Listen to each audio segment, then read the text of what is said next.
Селам алейкум, мераба, сағылатыр телеканалының телесерджілері бүгін программасыны серетесін. Студияда сізлер үшін мен Гүлсім Халилова çalışам. Келечек 3 саат девамында бұл студияда сізлерінен берабер мен ве бізім студиямызға тешриф бұйырған мұсафырлеріміз олажақ ве біз оларнен ердайым олғаны кебі Қырым етрафында үзберген сон ве ең актуаль хаберлеріні музакере етежекміз ве студиямызға келген мұсафирымыздан тағзим етмеге азырым. Қырым татар милимешесі рейсінің муавины, милимеші сазасы Эльмяға Умеров. Селам алейкум, хош келдіңіз, Эльмяға. Алейкум селям, сау болыңыз. Насылсыңыз? Шүкір. Машалла. Sıcak oldu havaları, енді pek sıcak oldu, doğru mu? Yaz geldi апансыздан. Апансыздан yaz geldi.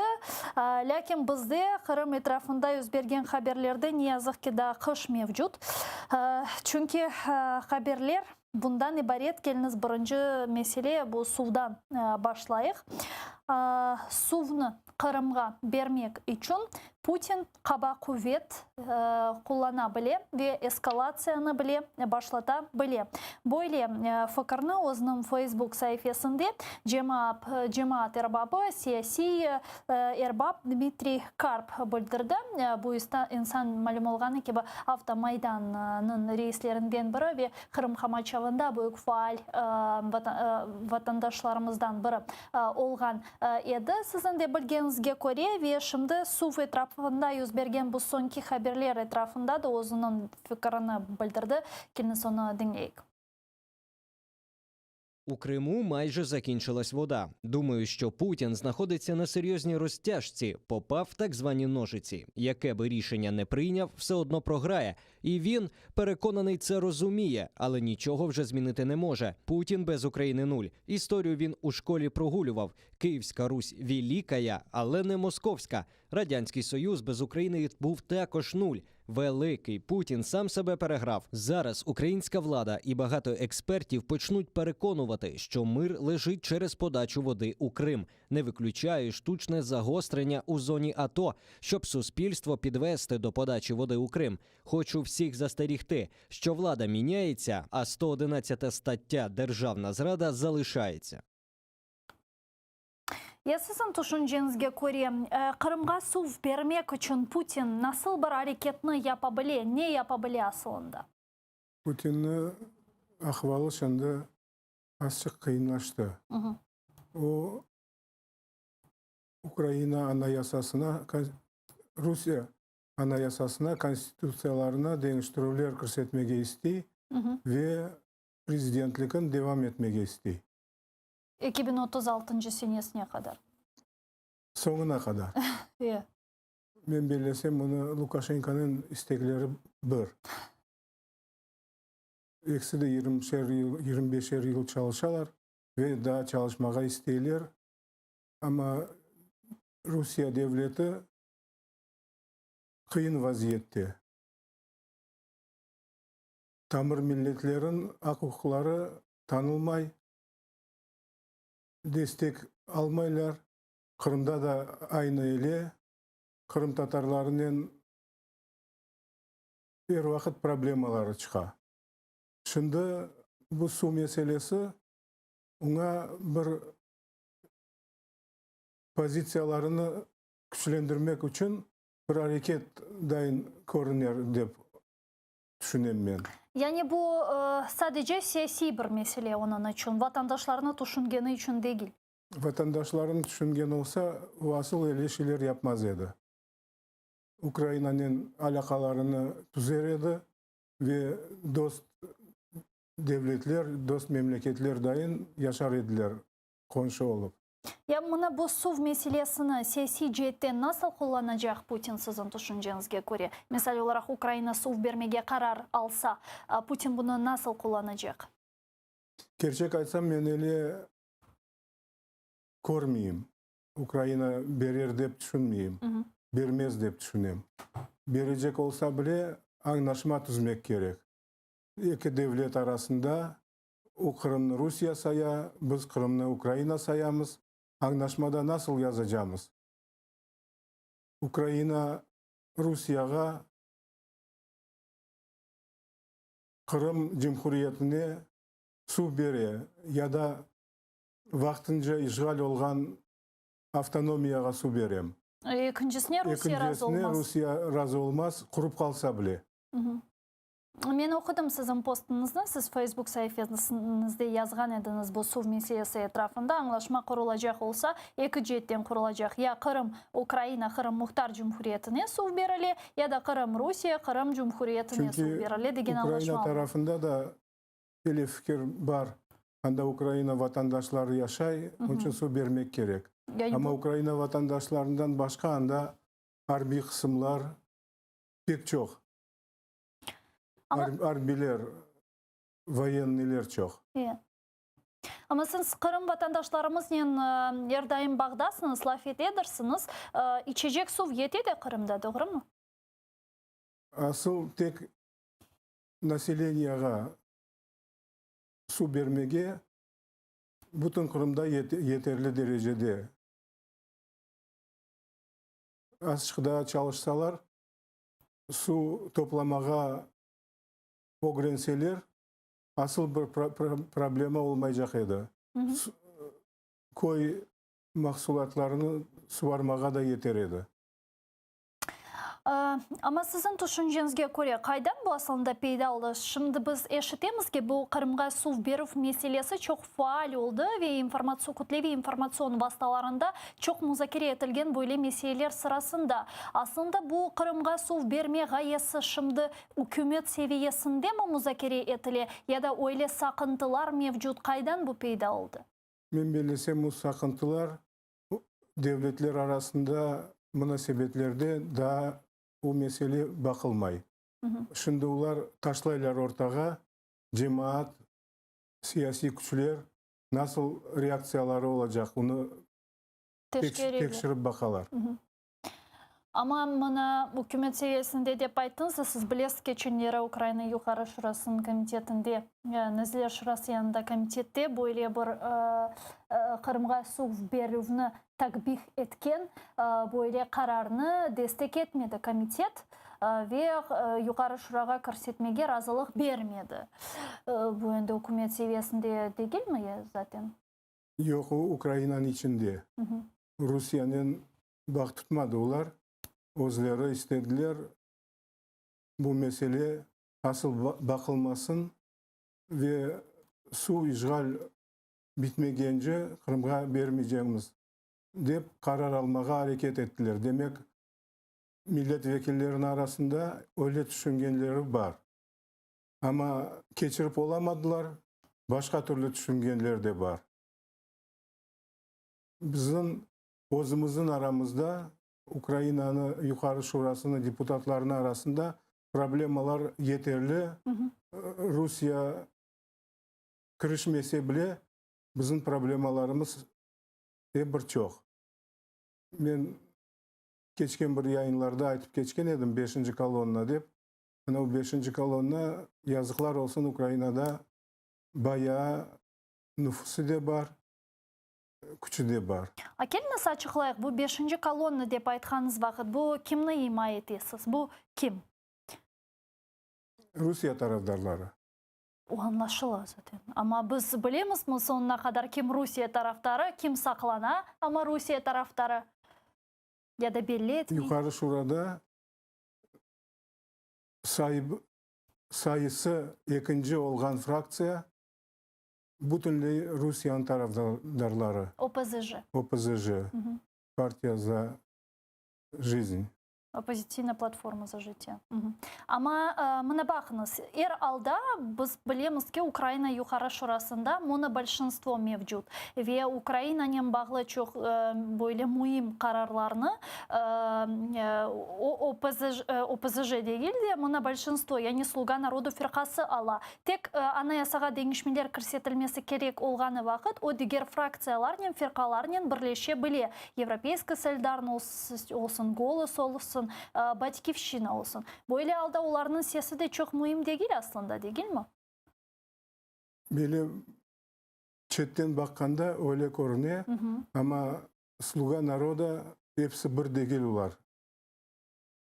Öyle kampanyanı alıp bardılar. Çeşit siyasi güçlerge esaslangan insanlar toplandılar bir fraksiyada.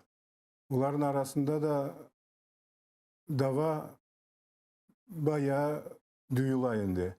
Анда да 5-ші колонна бармы сізже? Бар. Яры-ярысына болмаса да, бір 3-тен бірі бардыр. Егер мисал оларақ Украина юқары шурасына Қырымға сов берівну такбих еткен қанун лейқасы көрсетілсе еді. Сіздің түшінжеңізге көре, етерлі қадар лей алыр еді ме бұл қанун лейқасы? Қиын суал бердіңіз, алыр еді дейім. Не ола біле, яғни сіз баштан айттыңыз, Қырымға сов беріп Украина бермес деп айттыңыз, сіз бұна инанмағаныңызын айттыңыз. Ләкин мисал оларақ бережек олса Қырымға совны, бұл не аңламына кележек, не олажақ? Не демек олажақ? Қысқа екі сөзінен айтсам, Қырымын ұндыттылар, яда саттылар, яда рет еттілер Қырымдан. Қырым үшін күресмектен.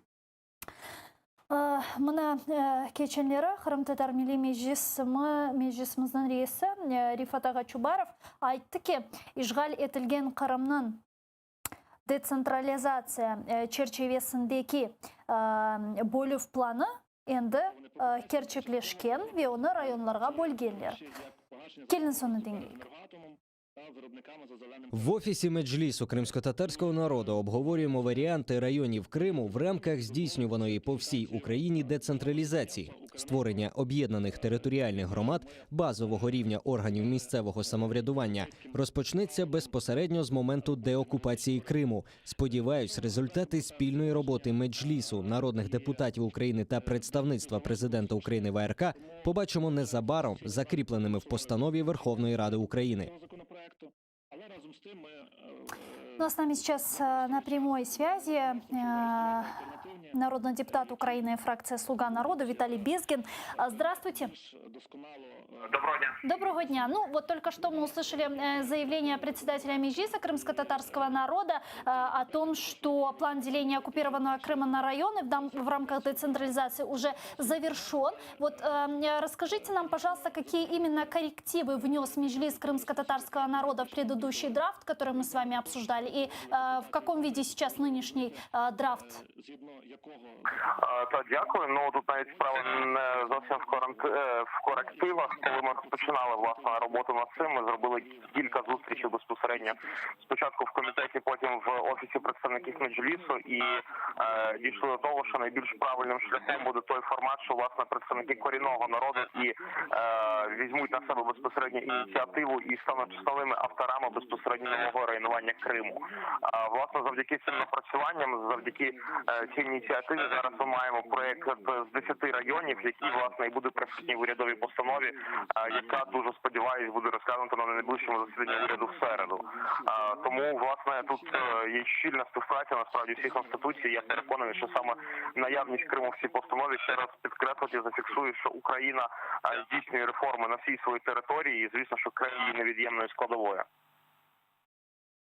Уточните немного подробнее. Вот в предыдущем драфте, если я не ошибаюсь, Крым был поделен на 6 районов. Вот сейчас говорите вы 10. А что именно, какие районы разделили?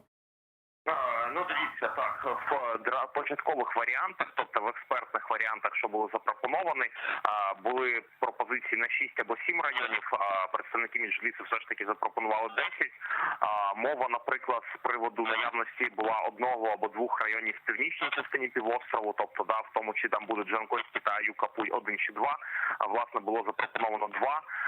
Так само була чимала дискусія, наприклад, з приводу Бахчисарайського району, бо початкова пропозиція була в тому, що це має бути Бахчисарайський район, в який в тому числі буде входити місто Сімферополь, який буде центром, власне, Кримської автономії, але при цьому районним центром буде саме Бахчисарай. Представники Меджлісу запропонували, що це буде все ж таки 2 райони, Бахчисарайський і Сімферопольський.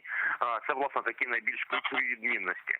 Ну і варто зважувати, що коли ми говоримо про районування Криму, ми розуміємо, що воно наразі не поширюється на місто Севастополь, оскільки згідно з Конституцією в нас Київ та Севастополь – це місця окремого підпорядкування, але я думаю, що це питання буде вирішено вже після змін до Конституції. Вот как вы себе видите план формирования общин на территории аннексированного Крыма? Ну, це дійсно, як і писав пан Чубаров, має відбутися безпосередньо вже після деокупації. На наше переконання, тут ініціатива якраз таки має надходити знизу вгору, а не навпаки. І, зокрема, ми вбачаємо в цьому серйозну, суттєву різницю, власне, України і того, як вона перевлаштовує своє місцеве самоврядування, на відміну від окупанта, який, в принципі, нав'язує всі позиції згори. Тому, звісно, після періоду деокупації буде розпочато процес публічних консультацій, процес, перш за все, державної комунікації, що є реформа децентралізації, і які переваги, які додаткові ресурси вона дасть для розвитку територій. І тільки після цього в добровільний спосіб буде формуватися рівень громад в Києві, в Криму після деокупації. Скажите, какова вот дальнейшая процедура вот этого вот плана формирования административно-территориального устройства Крыма? Вот этот новый драфт, он должен пройти Кабинет министров или что должно быть дальше? Так, він спочатку має бути розглянутий на Кабінеті міністрів, ця постанова. Зараз вона там пройшла погодження з Мін'юстом і іншими суб'єктами всередині Кабміну. Далі винесення, власне, на засідання уряду. Після того, як уряд цей проект підтримає, постанова реєструється в Верховній Раді України і вже буде голосуватися в залі Верховної Ради голосуванням в 226 голосів. Але я переконаний, що все ж таки воно має бути проголосовано, звісно. Спасибо большое. Виталий Безгин, народный депутат Украины, фракция «Слуга народу», был с нами на прямой связи. Он также является главой подкомитета по вопросам административно-территориального устройства. Спасибо вам большое. Ишти Ильмяга. Біз сізнен лафеткен едік бұл Қырымның децентрализация черчевесінде бөлінме планыны бірінші драфтыны бераберлікте көрген едік. 6 райондан ибарет еді. Вессіз өзіңіздің наразылығыңызны деп айтмаға мүмкін о вақыт білдірген едіңіз. Чүнки Бахчисарайнен айырдылар, бірлештірділер Ахмежит районына Бахчисарайны қоштылар. Sonra Қарасу базарына Қарасу базарында Ахмежитке қошқан еділер. Вессіз бұны бегенмегенізні açık şekilde bizim yayınımızda aytқан едіңіз. Ama şimdiki bu variantını бегендіңіз ме? 10 demek rayonға bölüne Kırım, Бахчисарайны олар ayırdılar Ахмежиттен, Kurman rayonu peyda oldu, Ялта, Kefe, sonra Akyar bu ayrı statusta şimdi peyda oldu, Cankoy rayonu, Karasu Bazar rayonu ayrıca. Çok da farklanma ya da ne farkı var şimdi? Ben belesem siyasi taraftan çok farkı yok. 6 rayon olam, 10 rayon olam. Bizim vaziyetimizge göre açıktılar. Men öyle görüyorum bu meseleni. Şahsi men iştirak etmedim bu vesikalar üstünde çalışkan gruppalarda. Milletvekilleri iştirak ettiler ve Rifat Çubarov iştirak etti. Onun için men şahsi düşüncem böyle. Bu desentralizatsiya ve reformalar, administrativni, territorialni reformaların yapmak için başta Kırım'ın statusunu değiştirmek gerek. Kırım Tatar muhtariyeti olgan son toponimikanı değiştirmek gerek. Son bu reforma yapılsa мен белесем бізге да uygun olur еді. Мына келіңіз харитаға бақайық. Мына шымды сіз көресіз, сайғылы достар, АТР телеканалының экранларыңызда, яйнымызда мына бұл Қырымның яңы территориаль деңішмелері көресіңізге районларға бөлінген, бұл яны драфтқа көрешімді. Evet, bu 10 rayondan ibaret ve ayrı işte Akyar şehri çünkü o ayrı statusga sahip. 6 rayonga bakanda bu evet uygun. Bu da uygun şimdiki Bu da harita. uygun. Gelişken bir schema. Ama anda var Akyar'ın statusu ve Akyar'dan birkaç köyler ayrılmak teklif edilir. Şimdi Akyar'ın statusu ayırdı bir status. Onu başta değiştirip son mülkünle böyle reformalar yapmağa. Ya mına desek ki şimdi bunu kabul edeler ya. Eğer kabul etse yukarı şura kabul etse 226 reynen. Ama bundan evvel anayasaga Kırım Tatar Muhtar Cumhuriyeti ile bağlı değişmeler kirsetilmedi. Sonra ne? Yanıdan değiştirmek mi gerek olacak? Problem ne degeni? Galiba sizin yayınınızda Martışkin Trud degen edim. мына эле болуп калыр, эле де болсын, мен isteyim эле болганын. Çünkü muhtar cumhuriyet ya da milli muhtariyet, nasyonalная автономияны sahibi olsak, bir değiştirmek gerek olacak.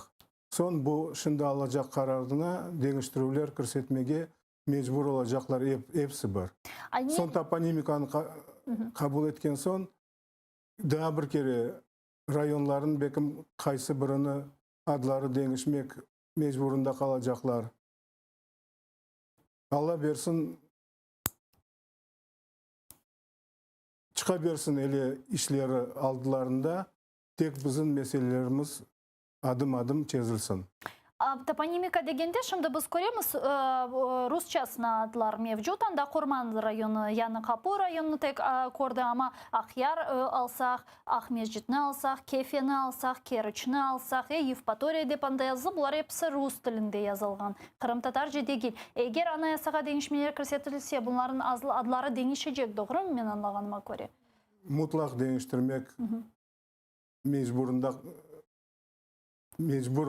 Mecbur değil, обязаны. Mecburmuz ya. Onu tarihimizni tiklemek için tarihi adlarını tiklemek gerek. Ama bunda da bir problem açık var.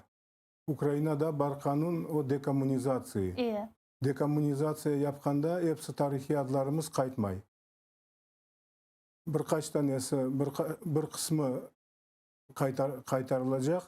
Misal için Красногвардейский, Советский, Первомайский kaytır ama Nijnigorski ya da Ziloni degen koy ya da daha bir şey ular dekomünizasiyaga kelişmiyor. Demek ki toponimikaның bağlı ayrı kanun kabul etmek gerek. Kırım hakkında ayrı kanunen ya da başka kararının ama ayrı karar olmak gerek. Ama bu yönelişte işler yapılar mı meclis tarafından? Yapıla bizim tekliflerimiz çok yıl önce hazır olganına tek yukarı şurada nevbet gelmiyor. Bu toponimika değiştirip Ve Mustafa Ağa'nın adından da kaç yıl evvel verilgen edi teklifler. Bizim yazık ki aslında öyle çok kanun leyhalarımız var. Var hazır fakat ne yazık ki Ukrayna yukarı şurasından kabul edilmegen bu kanun leyhalar. Demek Ukrayna da osip gelmedi o dereceye siyasetini, tarihini anlaganları Kırım Tatar meselelerini çözmege daha hazır değiller. Ya ne vakit hazır olacaklarında 30 yıl geçti. Yeterli değil mi bu müddet? Onu da bir kere bu yayında laf etken edik. Her bir yanı kelgen prezidentke 2 yıl kite ogretmege onu. Son 3 yıl o anlay. Bu 3 yıl anlay ama çarem yok diye. Son kütken son ayta yazıklar olsun mülkün edi yapmaga men yapmadım. Endi şimdiki yapsın birbirine akıl öğreteler. Ama gerçekten çözgen soyu öyle de çıkmadı. Bu eşitmek, anlamak, sonra idrak etmek, son müzakere etmek, sonra vakit yetmemek, peşman olmak, 5 yılga sozulgan böyle bir gradatsiya. Sizin düşüncenize göre Yanukovich'ten başka hepsinde böyle vaziyet oldu. böyle grafikten çalıştılar. Ya sizin düşüncenize göre mına 6 punkttan 7'sine 5 yıl içerisinde erişmek için 7'si degende de kırsetov ve berov. Ne yapmak gerekmiz? Yeterli kadar yapamız mı sizce? Demek yeterli kadar yapmayımız. Gelecek siyasetçiler ya bilmi, ya işitmegen, ya da anlamay, yavaş yavaş anlap başlay, anlap başlaganca polnomoçyaları bitiyor. Demek biz yeterli derecede çalışmayımız. Ya ne yapmak gerekmiz sizce? Neni yapmayımız misal olarak? Belki biz yardım eterimiz. Gelecek prezident kim olganını bilmeyimiz. Ya şimdi? Keldi siyasi güç 83 ya da 73 edim şu. Öyle olsa 73% kazandı. Ama kimse onu yarım yıl evvel daha görmüyordu Cumhurbaşkanı olacağını.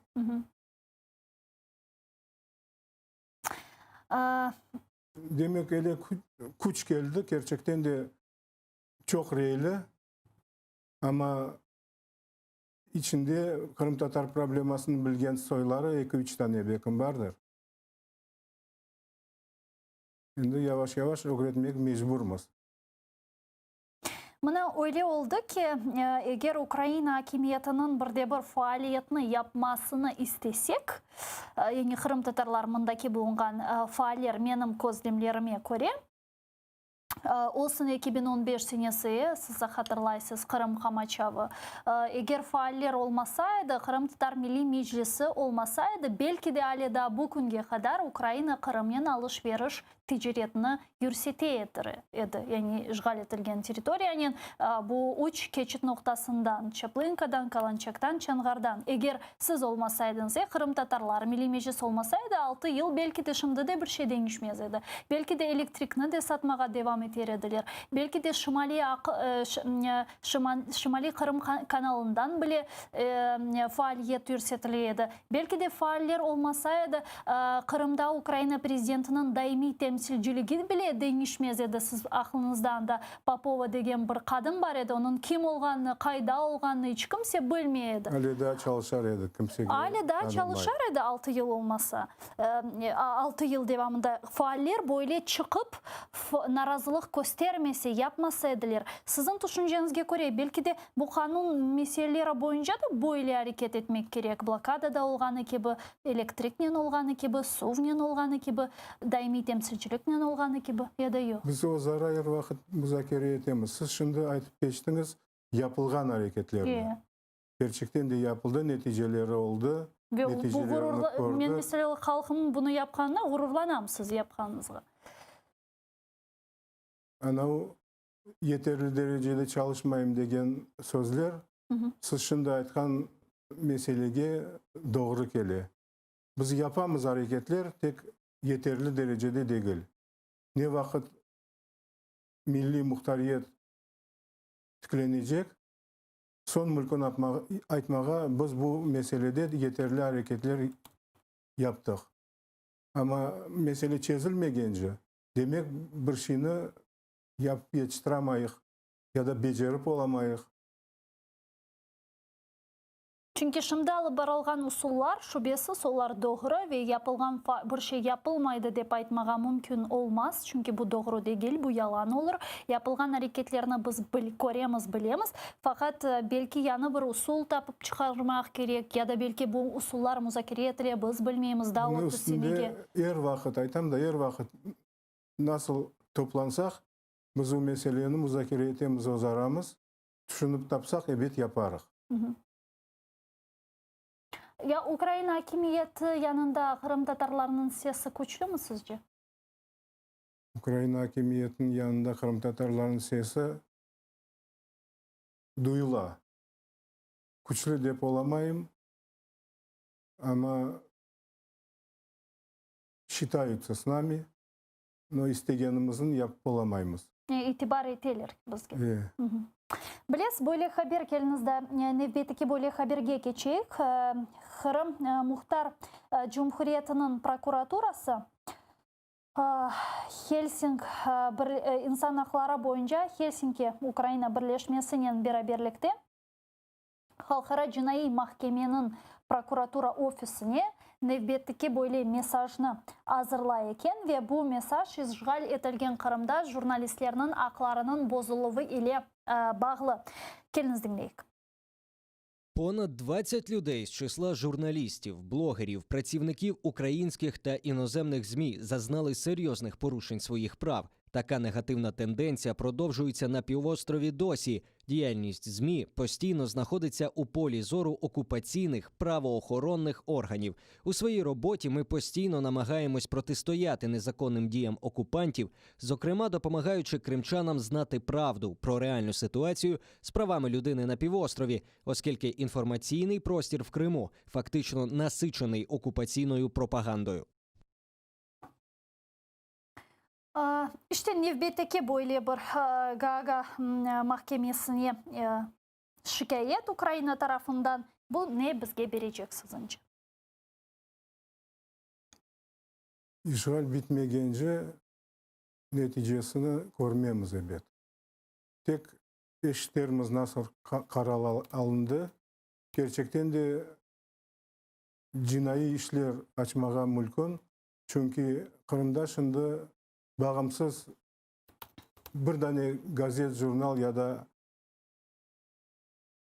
internet vasıtasıyla çalışkan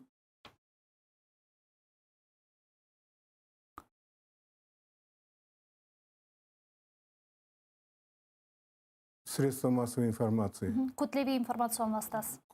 Kütlevi informasyon vasıtalarından asıl bir tane bağımsız soy kalmadı Kırım içinde. Ondan başka birkaç tane adamga cinayi iş açıp ceza da verdiler. Semina misal için. Biz düşken edik.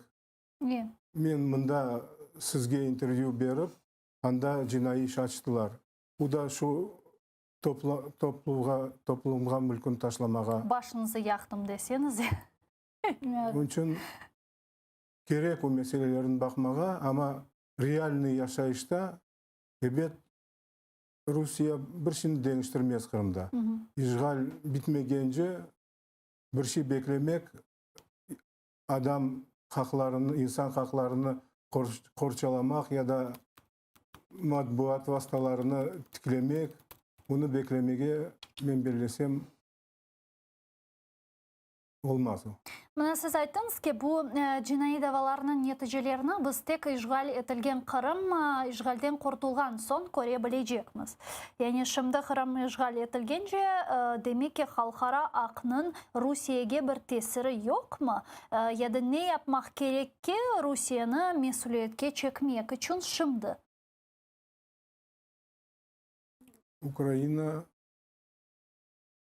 o'zini pozitsiyasini qattiq göstermek gerek. Dünya ve başka devletler, xalqaro teşkilatlar her vaqt Ukraynanın pozitsiyasini görmek, duymak ve eşitmek gerekler. Ukrayna susıp kalsa kimse bizge yardım etmez. Ukraynanın pozitsiyası en esas. Мына кеченлері, яғни бұл күн бөле бір хабар пайда болды. Донецк ве Луганск işgal етілген вилаятлерінде Русия өзіні колонизатор кебі алып бара. İşgalciler territoriyada soygunluk yapa, yani hırsızlık yapa ve yerli ihalini fuqarilikке böyle taşlay. Bu haqda işgal etilgen territoriyalar boyunca reintegrasiya sualleri ile uğraşkan vice-premier ministr Alexey Reznikov Ukrayna telekanallarında tarif etti. Onun aytkanına göre eninde sonunda Rusya özüne karşı hareketlerini alıp baracaktır. Келіңіз тafsiyatlıca onun ne aytkanını dinleyik. Я все ж таки залишаюся оптимістом за те, щоб ми продовжували розмову, для того, щоб ми робили все, що можливо, для того, щоб припинити цю війну і повернути наші території, повернути наших людей, відновити повністю територіальну цілісність, відновити суверенітет України на всіх окупованих територіях, як в Криму, так і на окупованому частково Донбасі. І я все одно за те, щоб ми зробили все, що ми можемо зробити, як на політико-дипломатичному рівні, з точки зору перемовин в нормандському форматі, в Берліні, в Парижі, де завгодно, в Мінську, по відеоконференції, в Будапешті. А крім того, зрозуміло, що тільки живі люди, спілкуючись один з одним, однокласники, друзі, колишні однокурсники, лікарі, ми так само в змозі відновити національний діалог, інклюзивний діалог, в якому чітко продемонструвати, що щасливий Донбас, щасливий Крим, щасливий Севастополь можливо тільки в єдиній Україні. Це очевидно. Російська Федерація використовує наші території як колонізатор, окуповує свої колонії. Тобто вони виснажують, забирають те, що їм потрібно, абсолютно не думаючи про майбутнє тих людей. Тому це насправді, якби це не звучало дивно, але це хороша запорука, тому що вони свою шкідливу спробу завершать, ми все одно заберемо і людей, і цих територій, відновимо наш суверенітет. Але я розумію, що треба говорити, треба спілкуватися. І один з найкращих сьогодні, мені здається, варіантів – це підвищення рівня життя людей, які проживають на підконтрольній території, в першу чергу в Донецькій, Луганській, Херсонській областях. Це буде найкраще, мені здається, демонстрація. Ясыз бахас bu fikirге, çünkü çok muzakere ettiler aslında bu fikir.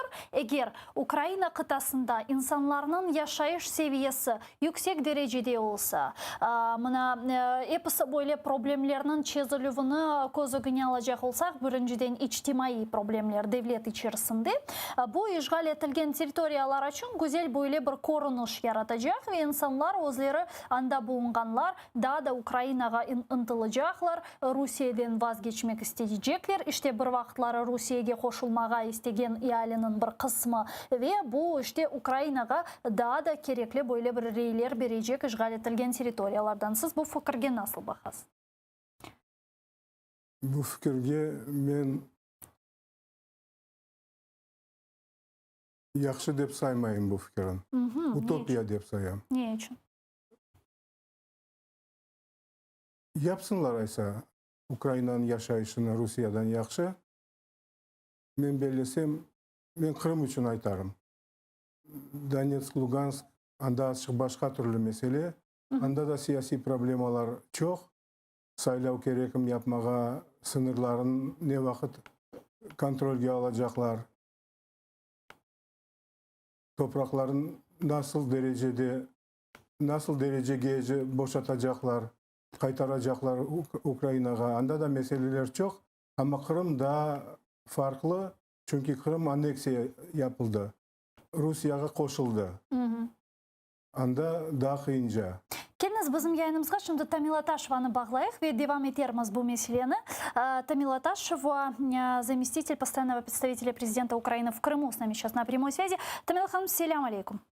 Тамила Ханум, ну вот вице-премьер-министр по вопросам реинтеграции временно оккупированных территорий сказал, что Россия ведет себя как колонизатор на территориях оккупированных районов. Ну и также он сказал, что одним из основных действий, которые должна делать Украина, это повышение уровня жизни людей на материковой части Украины. Вот согласны ли вы, что Украина должна показывать вот именно вот этот контраст для жителей временно оккупированных территорий, что здесь повышается уровень жителей, которые тут проживают, что это нам даст?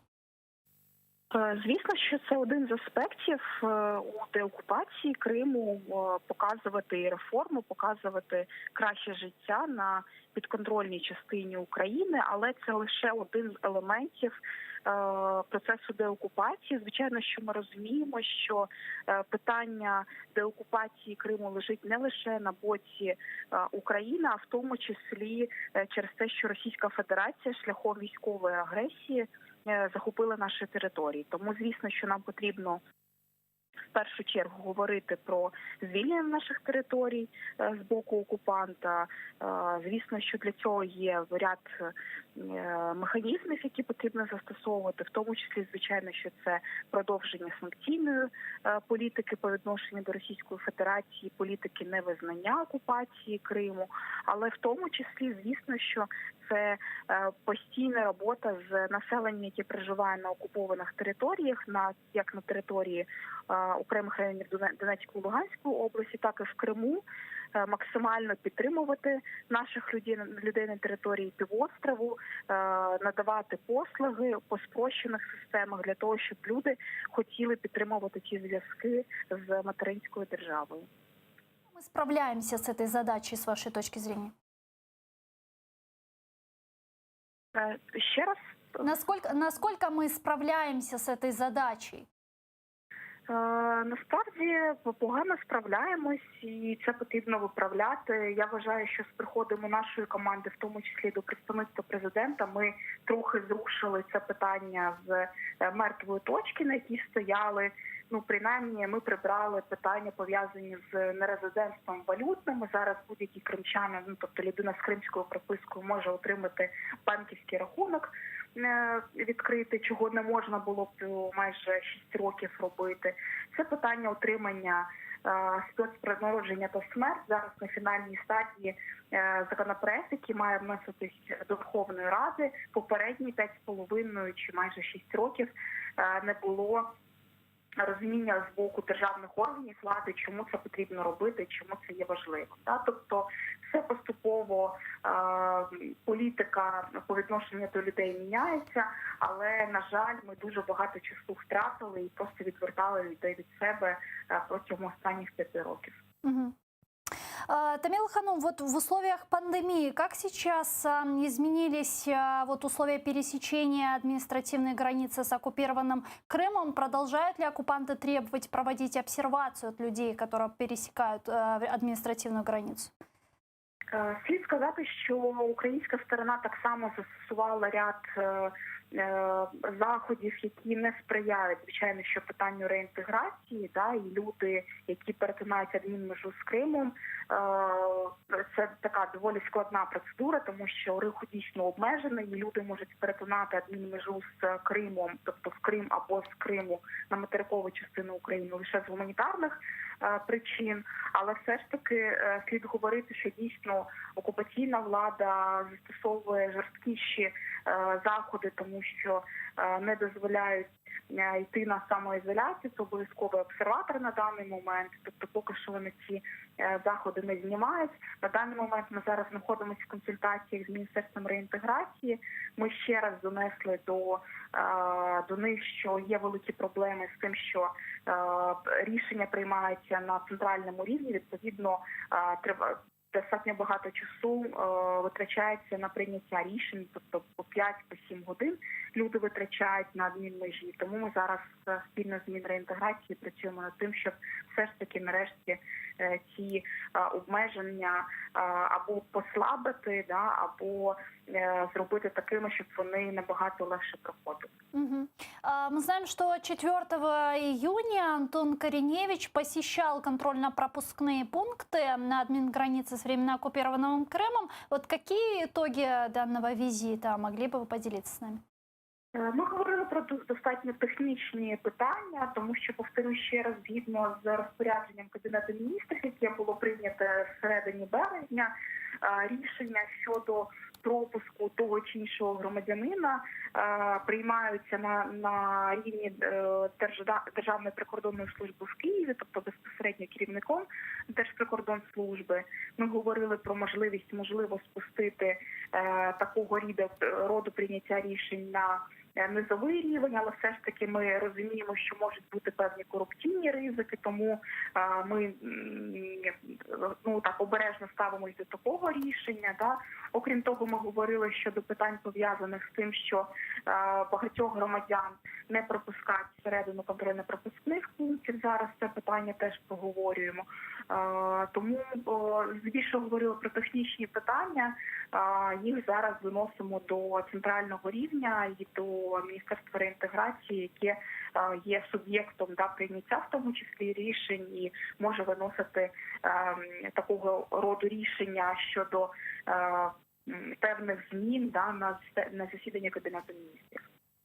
Çok sağ olunuz. Тамила Аташева, Кырымда Украина президентінің даими темсилчісінің муавини бізле жанлы бағда еді. Іште, Эльмяға, біз сізнен бұндан евелі о меселе ақында, о меселе деркен, іште Украинаның яшайыш севесінің yüksетілмесі ве мұның Кырымға тесірі ақында лафитейдік. Мен бұны gerçekten de utopия деп sayam. Білесізім, devlet өзінің vatandaşlarını yaşayışını yaxşılaştırmağa er vaqt hareket yapmak gerek.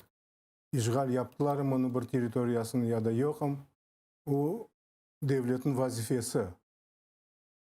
Devlet vatandaşlarını horçalamak gerek ve достойный seviyede yaşayış tüzmek. Ama işgal edilen toprakların Rusya tarafından çok halkara kanunlar, Ukrayna'nın kanunlarını bozdu. Ve o cinayet bir iş ve ona da cevap da verecek. Biz şimdi yaxşı yaşayacağımız da anda yaşayan adamlar isteyecekler kaytmağa. O fikir Asıl айтылмамақ керек. O devletin vazifesi insanlarga imkan yaratmak. Ama seni kanunlarını bozup kirgen işgalciге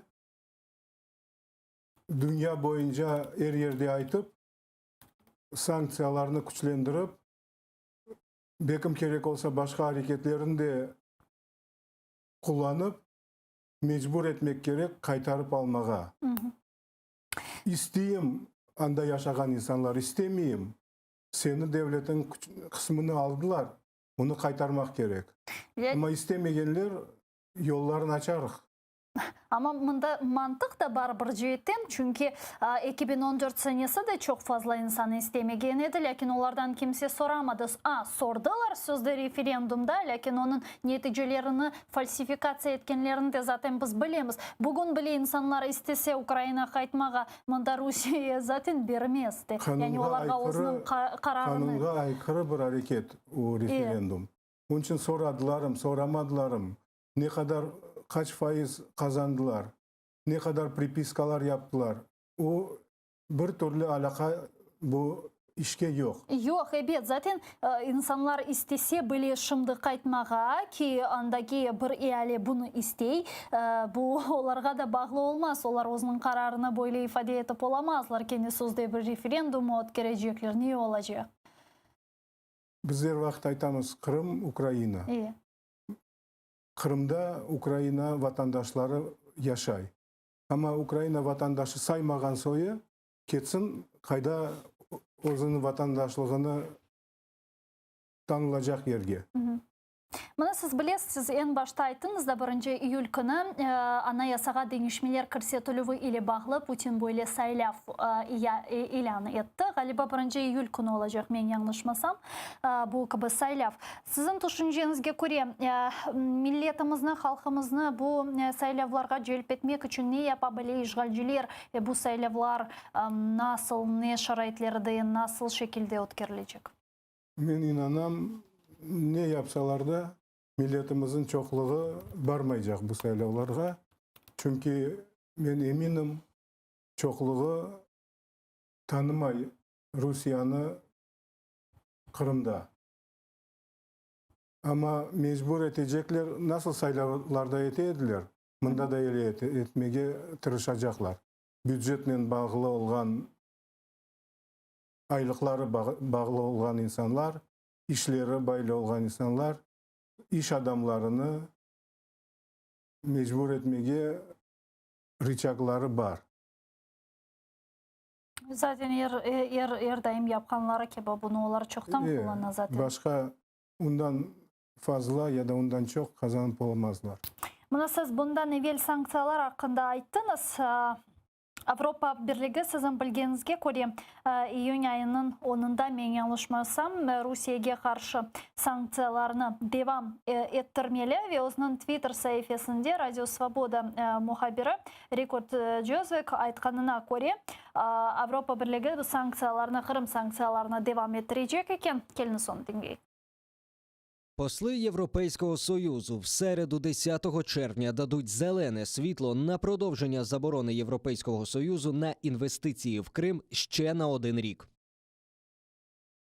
İşte daha bir yılga devam ettirecekler. Bu sene alıp barılgan prosedura ve bu senede galiba aynen öyle olacak. Çünkü sanksiyalarını lağu etmek için benim anlağanıma göre şimdi Avrupa Birliği hiçbir hareketini Rusya tarafından görmüyor ki onu da biz görmeyemiz. Fakat bu sanksiyalar her sene uzatılır Rusya'ya karşı. Lakin ne yazık ki onlar bizim istegenimiz bir neticeye getirmiyor. İstegenimiz derecede değil. Derecede değil de aslında neticeye getirmiyor. Bizim istegenimiz neticeye getirmiyor. Nege gerek bu sanksiyalar? Onlar şimdi onların tesiri ne diye sizce? Nege gerek bu sanksiyalar deyip aytmağa gerek mi? Nege Çünkü gerek degende onun tesiri neden şimdi? Onun tesiri yeterli derecede değil. Bunların kengleştirmek gerek, güçlendirmek gerek. Biz Tapan'a 16 senesinde yapkan yayında aytkan sözlerini ayttım şimdi. Ama bu sefer siz yayından sonra Kırım'a ketmeyiz. Kısmet olsa keterik. beraber gidermiz. Rahmet. Lakin gene de bu Ama sanksiyaların gerçekten de kengleştirmek gerek. Onların kengleştirmek imkan yaratmak için Ukrayna daha faal uğraşmak borçlu o'zini topraklarından, o'zini territoriyalarından. Мына чоқсы экспертлер айтады ки, бұл шымдыки Русияге қаршы көрсетілген санкциялар оның тежавузны tutmaq үшін işe yaray. Tutmaq үшін tesir ете. Fakat onu istеген нәтижемізге кетірмесі үшін tesir бермей, яғни işgal етілген топрақларны азат етмеге кетірмей бұл санкциялар. Ойлаусыз, nasıl санкциялар бұна кетіре біле? Бұл санкцияларға бағлы ола біле ме азат етілмек территорияларымыздың азат етілмесі? Bu şahsi insanlarga yapılgan sanksiyalardan sistemli sanksiyalarga geçmek gerek. Bankovaya sistema, bilmem, Sektoral санкциялар. bir adamga değil de Aha, anladım. toplumlarga, Putin'in etrafına. Putin'in etrafına, gazın uğraşkanların etrafına, bilmem, bankın uğraşkanların etrafında. Ama hepsinden çok gene kaytarıp aytayım, Ukrayna'nın faal hareketi olmasa sanksiyalar kengleşmez. Ukrayna'da devlet insanları biz yaşayışın iyileştireceğimiz de ular kaytıp gelirler dep hareket yapsalar biz daha çok bekleriz ne vakit sanksiyalar teksir edeceğini. Мына газ деп айттыңыз, шынды сіз білесіз, Русия ве Алмания арасында Шамали Ақым 2 деген böyle gaz borusu kuruluşu devam eti ve geçenlere böyle haber peyda oldu ki İngiltere'nin yani Britan parlamentinin azası Daniel Kavczynski Almanya'nı işte hainlikte kaba atladı. Ve olar Berlin'ni Şimali Akım 2 leyhasını destek etkeni için ve onun taraftarı olğanı için böyle reaksiyalarını bildirdiler. Келіңіз onu dinleyik. Тепер, коли ми нарешті вийшли з Європейського Союзу, Сполученому Королівству пора активізувати свою діяльність і допомогти остаточно поховати цей проект. Важко переоцінити масштаб зради, яка представляє цей трубопровід. Німеччина є членом НАТО, прихильною захисту континенту від можливого російського втручання і впливу. Кожен євро, який Німеччина витрачає на імпорт російського газу, це гроші, які можна витратити на будівництво диверсифікованого енергетичного і нафтового сектору в Європі. Ну, а с нами сейчас на прямой связи немецкий журналист Борис Райтшустер. Здравствуйте, Борис. Здравствуйте. Здравствуйте, да. Вот член британского парламента Даниэл Кавчинский обвинил Германию в предательстве, а таблоид Daily Express вышел со статьей под заголовком «Меркель подкупила Европу». И вот такой оказалась реакция на поддержку Берлином проекта «Северный поток-2». Вот вы только что слышали Даниэла Кавчинского, который сказал, что наконец-то после выхода из Brexit мы можем активизировать свою деятельность и окончательно похоронить этот проект «Северный поток-2». Удастся ли это им, как вы думаете? Ну, к сожалению, в этом есть большая доля истины. Я тоже считаю, что Меркель тут поступает очень плохо. Мне это совсем не понятно. Я это очень резко осуждаю. И я вообще уже, честно говоря, потерял всякую веру в Меркель. Раньше я думал, это совпадение, когда она была против вступления Украины в НАТО. Предотвратила это, когда она была против вооружения Украины, когда Россия напала. Но сейчас, когда смотреть, я буду дипломатично выразиться, если у Путина было бы желание, кто сидит в ведомстве канцлера, то я думаю, он, может, и загадал бы, чтобы Меркель там осталась, и поток этот оставила бы. Отстаивала бы дальше строительство Северного потока, так будет правильно сказано. Ну вот объясните популярно вот нам, украинцам, да, вот если говорить о Северном потоке-2 и говорить об Америке и вот тех санкций, которые они готовы внести в отношении компаний, которые участвуют вот в строительстве этого трубопровода. Зачем Меркель этот трубопровод с Россией, да, вот зачем она этим занимается и готова ли она идти на вот ужесточение своих отношений с Соединенными Штатами Америки, и зачем ей это нужно?